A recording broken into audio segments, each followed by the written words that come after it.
From the Grand Reading Room in the Nashville Public Library, this is Just Conversations, Nashville Reads How to Be an Antiracist, presented by the Metro Human Relations Commission. Hi, my name is Jacquelyn Favours, and I'm the Director of Health Equity at Health Leads. Today, I am here to welcome you to Just Conversations, Nashville Reads How to Be an Anti-Racist, and filmed in the Grand Reading Room of the Nashville Public Library. I am joined here by my colleagues, and I'm going to let everyone introduce themselves today. Hi, I'm Mckenzie Houston, and I'm a geographic information analyst, and I work in disaster response with communities at the national level. I'm Sir Jonathan Duncan. I work for the Bureau of Indian Affairs Eastern Regional Office, and I work with all of the East Coast federally recognized tribes from Florida all the way up to the Canadian border. My name is Cynthia Harris. I'm the Director of Programs and Outreach with the Tennessee Kidney Foundation. I'm also a playwright exploring art and public health. Well, today we're discussing Chapter 12 of How to Be an Anti-Racist by Mckenzie, and Chapter 12 is entitled Class. Dr. Mckenzie does a great job of opening the chapter and explaining and defining what is a class racist, and he also defines a term anti-racist, anti-capitalist. So today we're going to have a discussion about the chapter, what resonated with you, and I'm actually interested in hearing a little bit more, first off, on how you might describe the intersection of race and class. So Cynthia, I think I might pass it to you. How might you describe the intersection of race and class? Thank you for that question. I think certainly based on this chapter that they are absolutely linked, and you can't explore race without exploring class, certainly in this country. So these are constructs certainly around race. We know from biology it is not real, it's a social construct constructed for the purpose of oppression and theft, being able to take and make from the labor of individuals without compensating them fairly for it.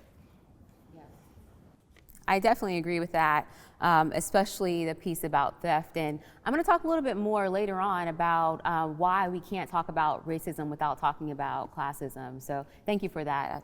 So I'm going to pass it over to Sir. How might you describe the intersection of class and race? I think both of them are definitely entangled with each other, class and race.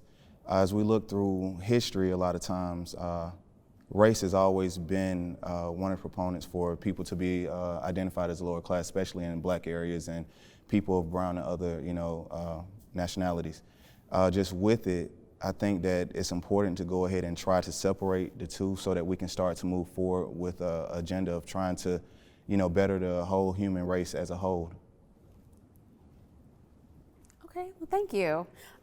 Just making a note there about when you said they're separate, and Cynthia mentioned that we can't talk about them without talking about each other. So I just think that's an interesting point, and we'll come back to that. I'll pass it down to Mckenzie.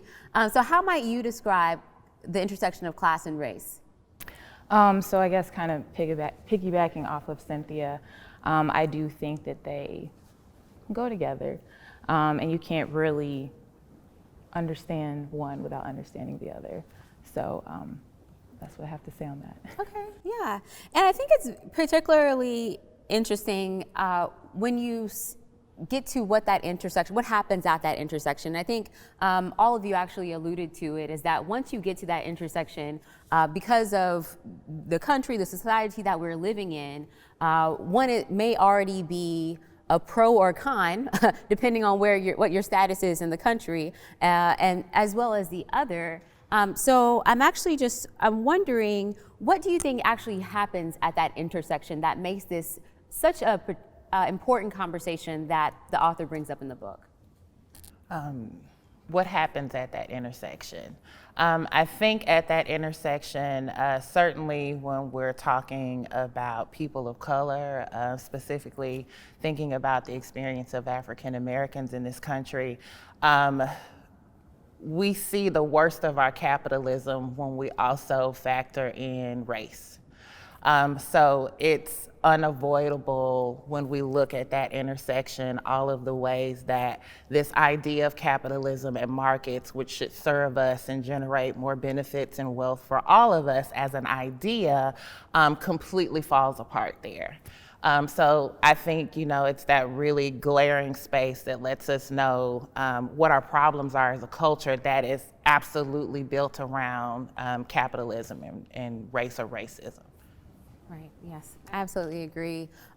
Sir, might you add anything to that? What do you think happens at the intersection of race and class?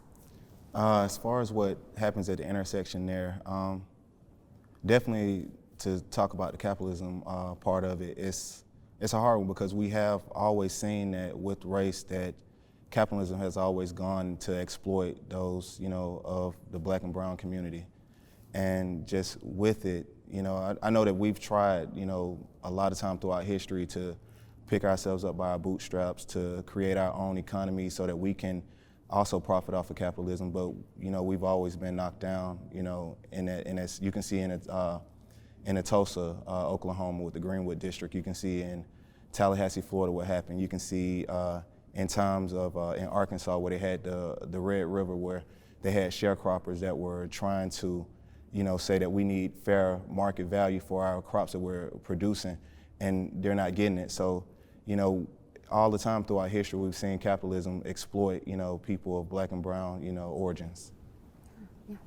And you actually make a great point, and it's interesting to me how Dr. Kendi opens up the chapter of class, talking about his journey, his new beginning that he's embarking on to begin graduate school and moving to North Philadelphia, which in a sense remind me of maybe Jefferson Street or Charlotte Avenue here in Nashville. But he is so excited in a sense when he's first moving to his place on Broad Street, talking about being able to experience authentic Blackness. But then in the end of the chapter, it seems that he comes to another realization, which is that he is no better than the gentrifier. He's no better than the developer because he's actually exploiting Blackness in his mind. So that brings me to my next question, which is, when at the intersection of race and class, do you agree that disproportionately affects Black people? If so, might you provide an example of how? I know you all have already alluded to that, particularly in this country. So I'm just wondering if you could provide some particular examples of maybe from your personal experience or even from the text about how that actually plays out in life. Anyone? Well, I'll take that one. I moved here from Arkansas, Russellville, Arkansas, about 4 years ago. And it was me and a friend. We both went to the same church. We were in the same class as far as making money.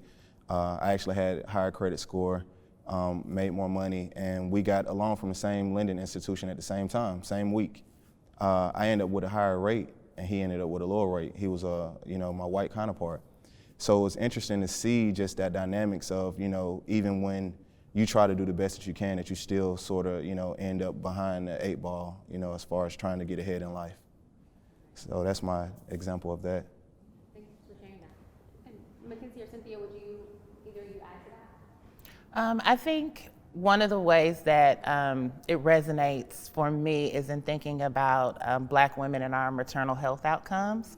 Because time and time again, when we look at that data, we can control for class and education, all of those social things that we would assume in a society with healthcare available to us would indicate that if your resources allow you a good doctor, then you should have a good outcome and a good birth. But again, with those things controlled for, we still see Black women dying in childbirth, being ignored, acting as if our pain or our discomfort is something that we've created in our mind or is not real or false. So for us in that way, that capitalism and that racism constantly casts us as a non-human entity. Someone that does not require rights, respect, privileges, opportunity, nurturing, health, growth, wellness in any way, because it's a non-human entity. So what do we do with this thing? So that, for me, is a very specific example of how we can really see those elements come into play when we look at those health outcomes. And I think that's a great example. And you actually make me think about the section of the chapter where Abram talks about the word ghetto and the phrase black ghetto and how it's transitioned over time to not actually describe the ways in which policies and the system is oppressing black people, but actually becomes a term that is used to describe characteristics of the black community. So I'm just wondering maybe how that resonates with you all. I know for myself, when I read it, I thought back to being a child in grade school and joking around and saying, oh, that's ghetto, you know, and the ways in which we are actually perpetuating class racism in our own lives and not actually realizing it. So just wondering what's maybe stood out to you all around that term or that section? Just as far as that, I think that throughout history, we've always grown to embrace, you know, these things that were, you know, deemed negative.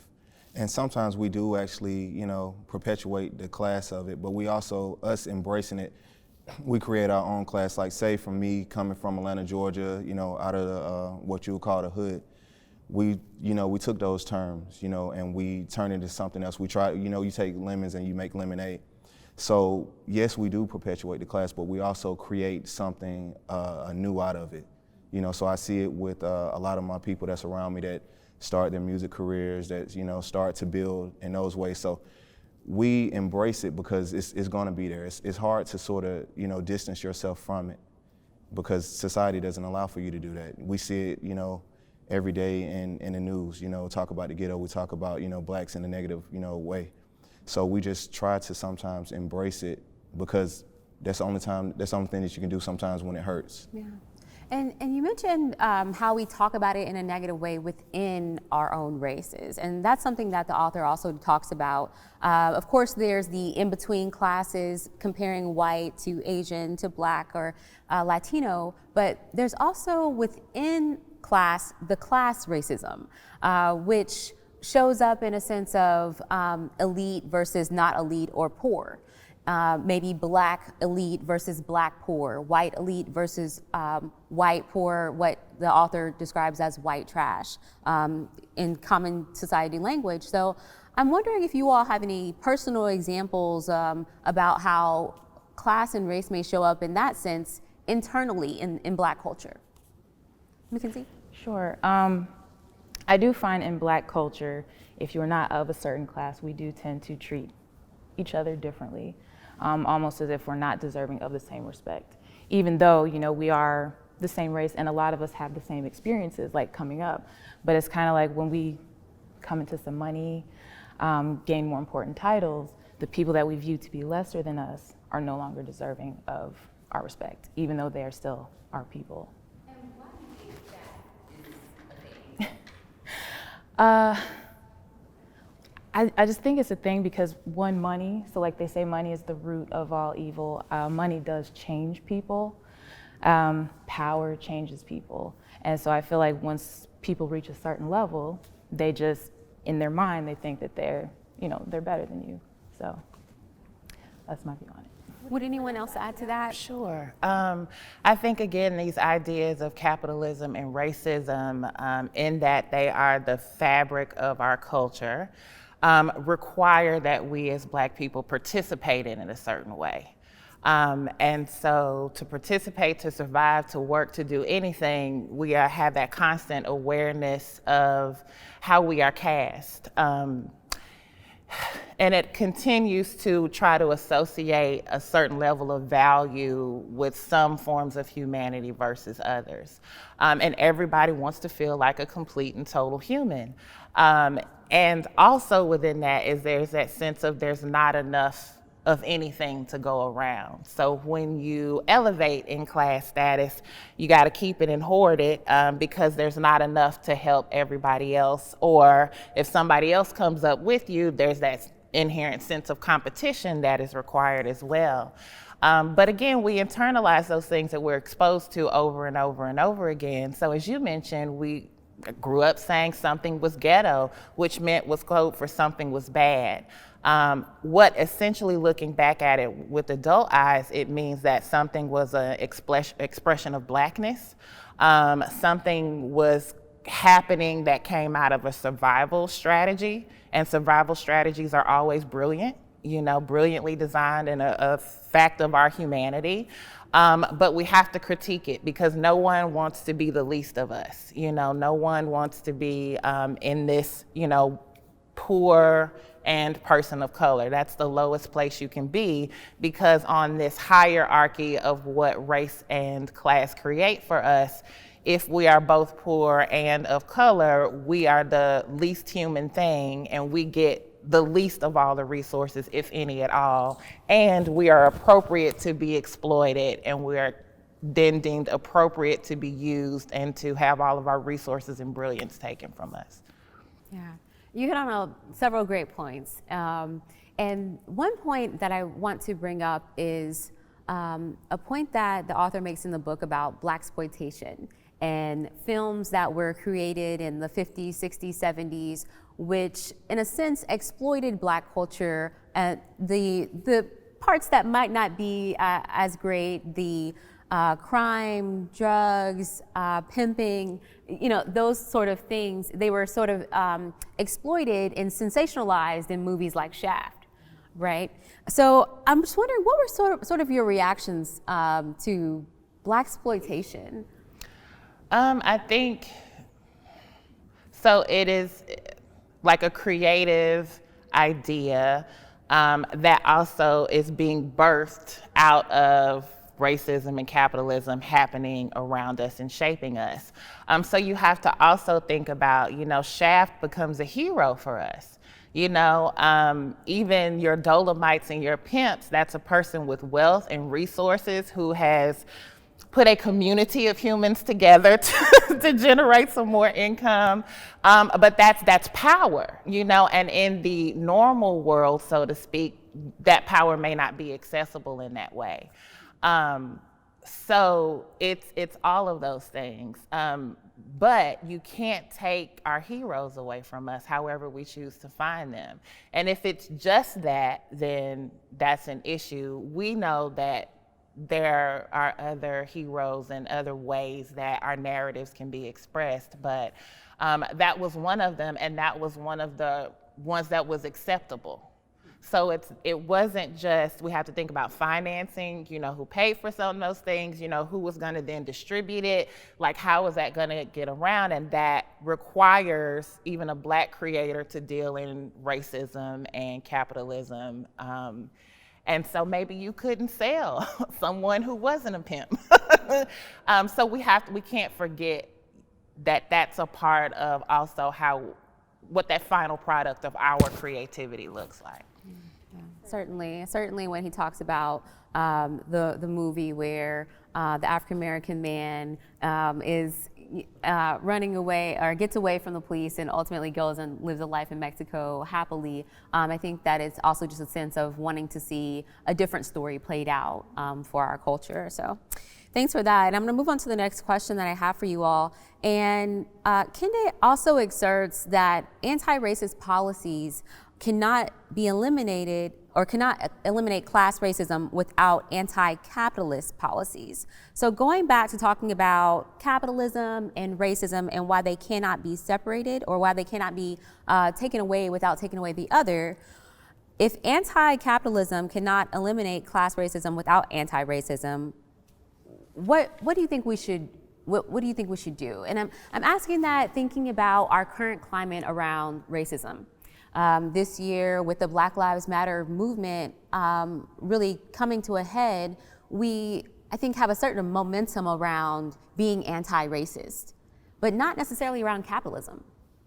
Why is that? I'm saying the thing is with it is that capitalism that's just part of the fabric of our society, just like racism is itself. In order for us to combat racism, we do definitely have to combat capitalism and the policies that, that affect capitalism. We see it not just here in the United States, we see it in Africa, we see it, in places like the Congo. We have a lot of different case studies that we can go back and we can look at throughout history that shows how capitalism affected racism. So in order for us to affect racism, we do have to, implement some policies that change and that makes things more equitable for people that are of African descent or, Black and brown communities. Right. Right. And like you mentioned, it's not just here in our nation, it's actually global capitalism that's going on that we need to be addressing. Mckenzie, would you speak to that? I agree with Sir. So, yes. Okay. But just one thing to that, like if you go and you look at the United Nations, and they have a treaty and they have some laws that they were writing about the indigenous people's rights. You know, when it comes to that, you go and you look at who voted on, you know, the rights of indigenous people. The United States itself was against it.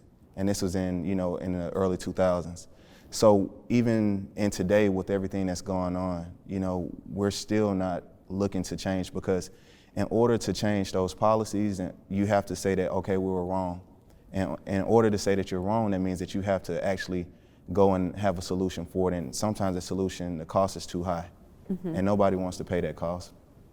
Right, and I would agree, and I also say that in the book, Ibram Kendi talks about how we do have to begin taking an internal look and putting real definitions to things, and speaking to the realness of what needs to actually change for those things to happen. And if you are the decision maker, you're probably going to start with the standard being yourself. And I think that's also what's continued to happen in our society, which the author speaks to as well, is that the standard or the pathology becomes those who are majority in power, and that will keep others, it perpetuates what's actually going on. So as we wrap up, I would ask if there's anything that you might leave around the ideas of capitalism, racism, class racism. What might be your takeaway point or final thoughts about this topic? I think certainly in this climate and the time we find ourselves in, it is a time for radical creativity and action as we think about can you repair capitalism? If it requires a form of racism or a form of justifying that certain humans are appropriate for providing free labor and being used, how can it ever be a functional system that serves all of us as a beloved community? So we have to be willing to say, what else is there? You know, are there other economies that we can study? Are there other ways of living, thriving, sharing our resources and talents with each other, participating in some form of trade, having food and all of the things we need? And I think there are lots of ways that we can think about that, but our radical creativity is essential in fully unpacking and taking those things all the way apart to really cast a vision of what we might be able to create that serves us all. Definitely looking at what else is there that we can be doing. Thank you. Sir? Probably I think we need to go back and look at what role racism and capitalism has played and know how we've actually, you know, Black people and the free label that we've given to the world has actually changed and shaped the world. I know this year a lot of the campaign stuff was talking about retributions and all of that stuff for, you know, past labor that was given. But nobody's ever said anything about how to deal with reparations. And just like an idea to just throw out there is like, maybe, you know, we're talking about taxes and taxation this year. Why not take, you know, 1 or 2% of all the United States taxes and put that towards reparations to try and build some of these communities that have been, you know, taken? Certainly. Thank you. I think that the community definitely needs to gain more control. Because who better understands the community than, you know, people more at the local level. And there's too many people in these higher positions making decisions on the community's behalf without really fully understanding the issues within the community. Yeah. So what I hear is increasing some of the representation, definitely challenging ideas and doing something radical. And I definitely agree that because of the situation that we're in today around class racism, and as we've seen demonstrated by the author, this is something that has gone on for centuries now and continues to evolve into something that has not changed, that is still the ugly head of capitalism and racism. So we do need to certainly put our ideas, our thoughts into actions and begin changing some of that history around class and class racism. So thank you, all my panelists today. Thank you for your time and for your insight on the chapter of class in the book, How to Be an Anti-Racist. Next time, we'll hope you will join us, and we'll be talking about chapter 13, which is space, and talking about space and how you can be anti-racist in a space.